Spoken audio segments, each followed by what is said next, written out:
Hi, I'm a big fan of Dr. Storm. I think that Dr. Storm is incredibly charming, funny, and has made a lot of really good stuff. And I've rewatched a lot of his videos. I think that there's been a lot of really interesting stuff on his channel. And for the most part, I think that he's really good at discussing different topics and stuff like that. The big thing that stood out to me as questionable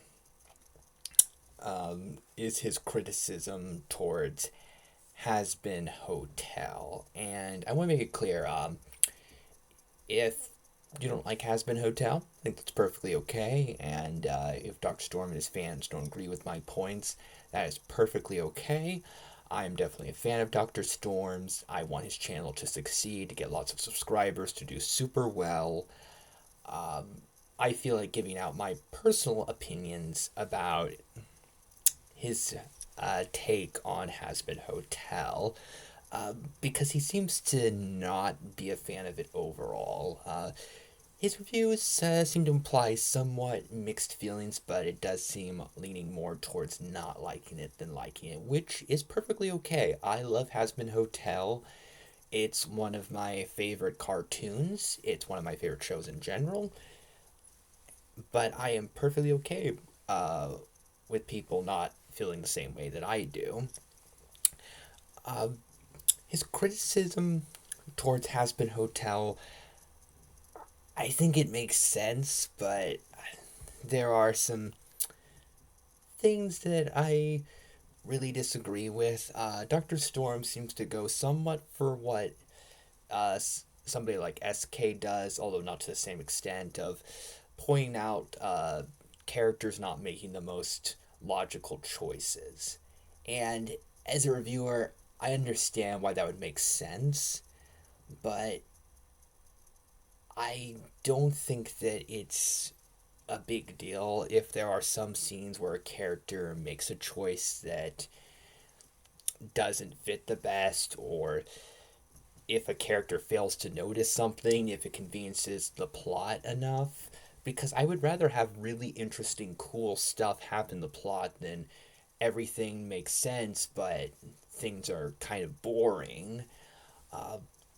The thing about Vaggie not knowing about the angelic weapons being helpful, I understand Dr. Storm's criticism towards it, but I would much rather have really interesting, cool stuff in the plot go on that helps the plot move forward than have characters make choices that make sense all the time. And it really felt like Dr. Storm had a lot of complaints about world building and stuff like that. And to be honest, I feel like world building isn't the most important thing to a franchise. I feel like it's a nice little side element, but if the world building in a franchise doesn't make the most sense or has a few inconsistencies, I really don't think it's a big deal. Like, if there's a film or show that I think is like a 10 out of 10 for the most part, but has a few weird things in terms of world building, I don't think it would change my rating that much. I think that my rating would likely still be a 10 out of 10. Uh, and my rating for Hazbin Hotel would be a 10 out of 10. I think that there are plenty of things to question, but nothing that hurts the show that badly. I think it's a masterpiece of a show. And Dr. Storm reviewed the different episodes of season one and gave his thoughts, and I don't think that he did a bad job. I think that he's been a very consistently talented, thoughtful, compassionate person and has a lot of really interesting, funny stuff to give out, and I certainly want things to continue going really well on his channel and for him to make lots of great, entertaining, memorable videos. And most of his videos really appeal to me. The Hazbin Hotel stuff didn't land too well for me, and I hope that I described why I feel that way.